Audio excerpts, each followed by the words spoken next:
আমি মরি নাই জানালেন মাহিয়া মাহি। সামাজিক যোগাযোগ মাধ্যমে তারকাদের নামে প্রায়ই নানা গুজব ছড়াতে দেখা যায়, যেগুলো নিয়ে বেশ বিব্রতকর পরিস্থিতির শিকার হন অভিনয় শিল্পীরা। এবার তেমনই এক ঘটনার শিকার হলেন চিত্রনায়িকা মাহিয়া মাহি। সম্প্রতি কিছু ভুয়া ফেসবুক গ্রুপ এবং পেজে বাংলাদেশি অভিনেত্রী মাহিয়া মাহির ঝুলন্ত মরদেহ উদ্ধার শিরোনামে বিভ্রান্তিকর পোস্ট ছড়িয়ে পড়ে। বিষয়টি চোখে পড়েছে মাহিরও। হঠাৎ নিজের মৃত্যুর খবরে হতবাক হয়েছেন এই অভিনেত্রী। বিষয়টি নিয়ে বিরক্তি প্রকাশ করে সামাজিক মাধ্যমে স্পষ্ট মাহি জানিয়ে দিয়েছেন তিনি ভালো আছেন।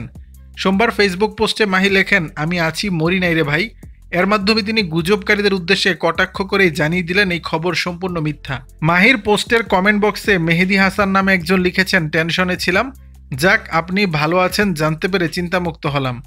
ইয়াসমিন জান্নাত নামে একজন লিখেছেন, এসব মিথ্যা খবর যারা রটায় তাদের বিরুদ্ধে আইনি ব্যবস্থা নেওয়া দরকার। দেশি বিদেশি তারকাদের মৃত্যুর গুজব নতুন কিছু নয়।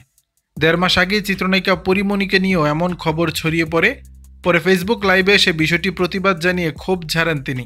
প্রসঙ্গ, মাহিয়া মাহি বর্তমানে যুক্তরাষ্ট্রে অবস্থান করছেন। গত ৫ আগস্টের পর থেকেই এক প্রকার লোকচক্ষুর আড়ালে চলে গেছেন তিনি। দর্শক, বিষয়টি নিয়ে আপনাদের মতামত জানাবেন নিচের কমেন্ট বক্স।